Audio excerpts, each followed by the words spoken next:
Lovecraftian post-apocalyptic world, the Squitter horror comic book explained. A badass protagonist, definitely the last of his kind in a post-apocalyptic world.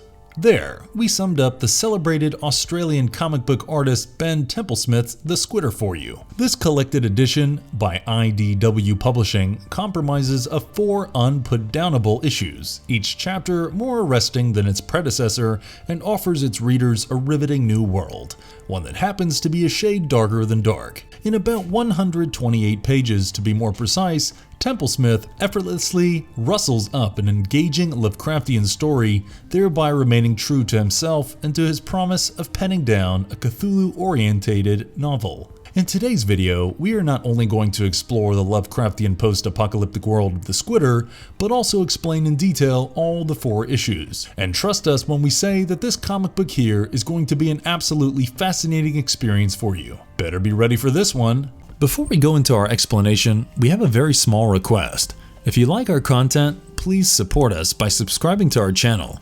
This is a small click for you, but for us, it means a lot. Thank you. Let's begin.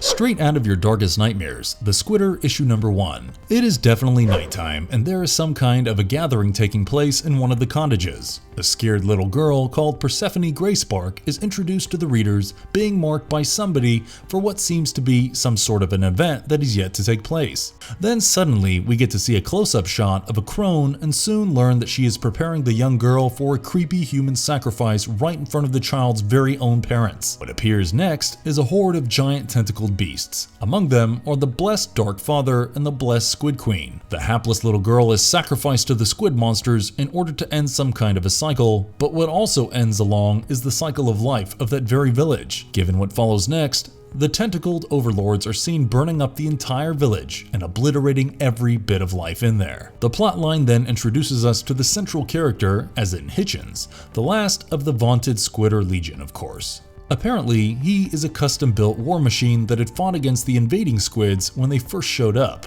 One look at the Squitter and you will see how his face is scarred by numerous battle wounds. He is seen carrying an enormous gun and a huge sword is tied to his back. The fact that he simply loathes the ones that are connected to the squid shows when he shoots one of them at a point-blank range with simply no remorse. Of course, he does not like to get interrupted, especially not while he is sleeping. A close-up image has him slamming his oversized combat boot right into the face of one. Mind you, the particular scene is not for the squeamish because there are jaw lines getting crumpled and eyeballs popping out of the socket. Bullet wounds don't really affect him, thanks to the nanites aiding him in his regenerative abilities.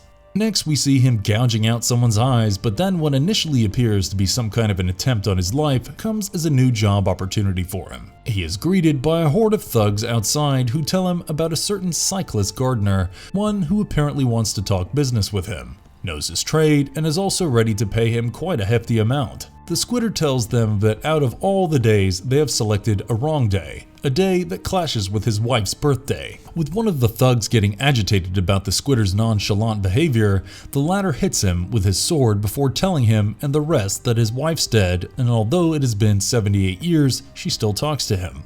Eventually, the Squitter agrees to meet Mr. Gardner and drives down Ridgeway along with the rest of the goons. It is quite clear that Hitchens does not really care much if his life goes on or not.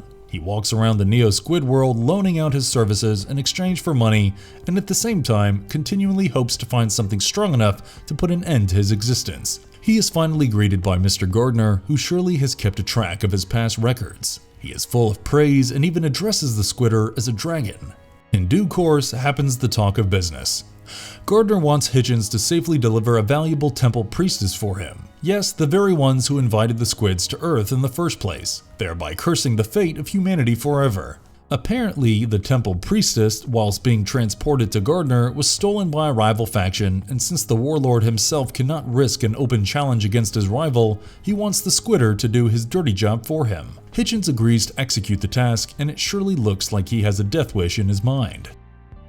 To do or not to do, The Squitter issue number 2. With the Squitter setting on a journey to track the temple priestess along with the perpetrators, he is finally able to lay a sight on them on the 5th day. As he watches them from a distance, he sees her tied up in chains. The goons are definitely having fun with her. In fact, one of them also seems to be in the mood and ends up passing lewd remarks at her only to get nastily hit by her right in between the groin. Well, of course, he strikes her back pretty hard and there's literally blood everywhere. Hitchens still does not react. He keeps watching, and there also comes a time when he is kind of okay with things happening, but it suddenly dawns upon him that he has been sent to do a job. And so he aims his gun and bam goes the first guy, with the rest of the thugs trying to figure out what exactly happened. Hitchens makes an appearance, and this time with his beloved sword. Post taking care of the goons one by one, the Squitter asks the temple priestess to come along with him. The priestess turns out to be both spirited and sharp-witted, immediately cutting through the Squitter's angry worldview, and it does not take her much time to realize that he is the Squitter and the last of his kind. Hitchens' tragic past is revealed both to the priestess as well as the readers. The Squitter also realizes that there's a lot more to the priestess. After 2 days of traveling, the duo finally reaches the Ridgeway, where they are greeted by Gardner and his men. Hitchens changes his mind the very last minute of not handing the priestess over, shooting Gardner and most of his men dead. Before he leaves with the priestess, he tells the remaining thugs to choose a new leader, a little smarter than the previous one. When the priestess thanks the Squitter, the latter tells him bluntly that he did not do it for her. But very little does the Squitter realize that saving the priestess yet again for the second time will not only awaken his old self, but also bring back that old fire within him. Finally, we as readers get to see the Squid in what looks like their home base for the first time. The Dark Father is offered a gift, a terrified human being to be more precise. The new world certainly amazes the Dark Father, but he is beyond annoyed by the perpetual screaming.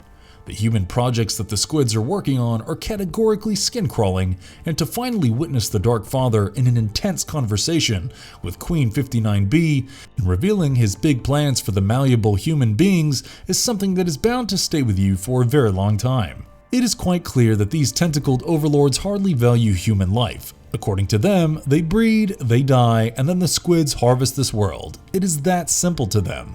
As part of their conversation, the Queen discloses about a certain incident that has taken place. Apparently, one of their acolytes have intentionally removed her sight node and defied their protocols. The Dark Father commands her to be brought in front of him before going back to the building, what he addresses as his masterpiece. Meanwhile, the Squitter and the priestess are welcomed with a shower of bullets by the remaining men of Gardner. It is clear that they have come to take back the priestess. With the Squitter taking care of them with his sword, he gets shot in the process.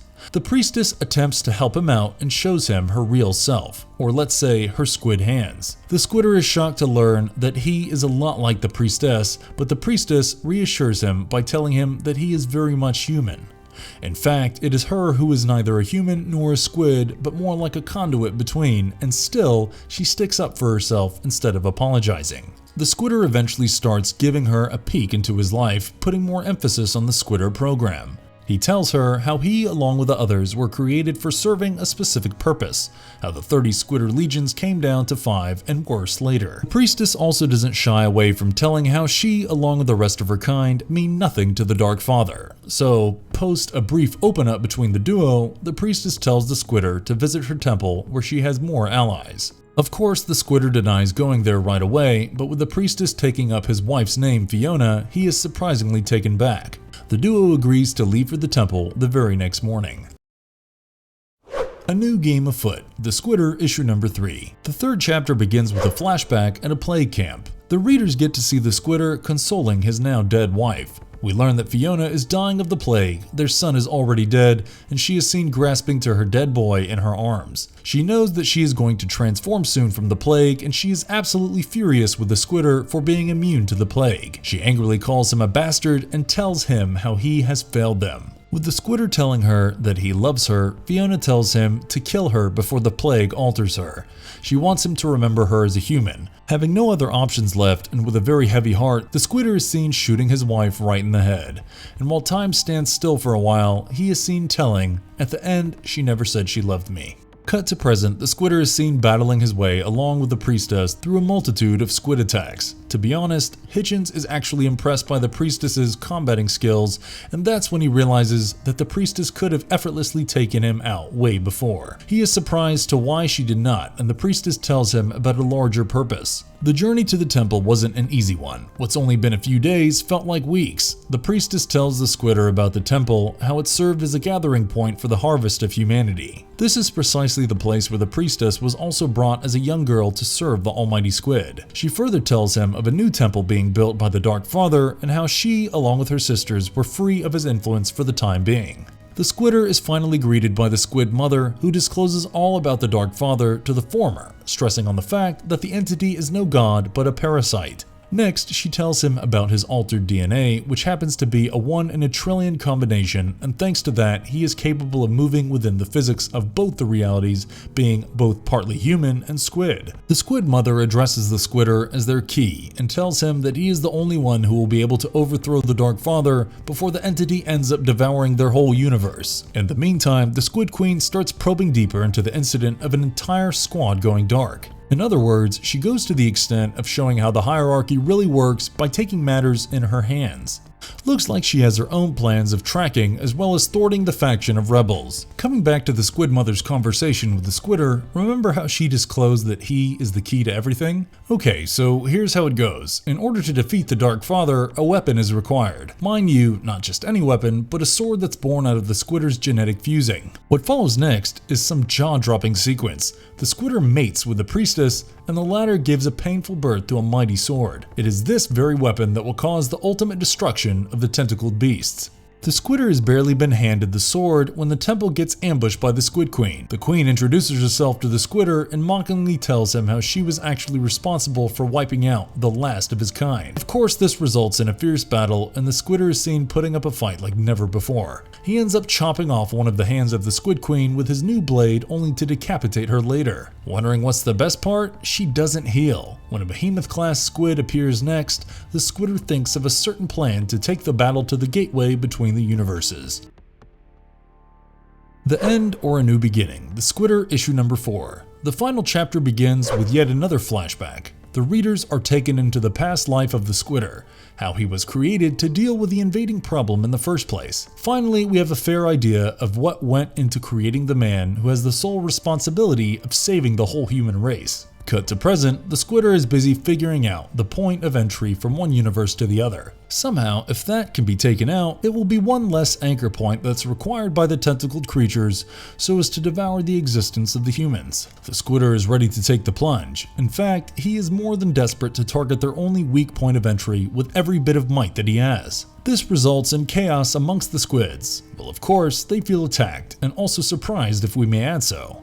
Not in his wildest of thoughts did the Dark Father possibly think of an interference. The Dark Father is seen blaming Queen 34B for her negligence and telling her how she has failed him, but the latter retaliates by telling him how the universe will be the foundation of a new organism, and this time with her as the nexus. Queen 34B also tells the Dark Father that he himself was responsible for the creation of his own executioner. Coming back to the Squitter and the other cult members, the priestess is seen attempting to clear a path. Post seeing a Squid Queen, the priestess tries to kill her. While it is an impressive blow from her end, it isn't strong enough to annihilate the Squid Queen. This is when the Squitter realizes that he cannot afford to lose any more people in his life, and definitely not her. As for the conversation taking place between the Dark Father and Queen 34B, the latter informs the former of how the rest of the queens are aligned with her. The priestess is seen striking the queen again, this time agitating her and leading her to strike back. The Squid Mother is finally seen to make an appearance and telling her how she is literally done losing her daughters to the tentacle beast. "You will leave this world," she says with this affirmation. Finally, the ultimate face-off takes place, one that we have all been waiting for, a galactic battle between the Squitter and the interdimensional squid god. You know that phrase, revenge is a dish best served cold? Well, that is precisely how things work out in favor of the Squitter when he is finally able to take his vengeance, not only for his family, but for the entire human race. Let's not forget his emphasis on the F word in between.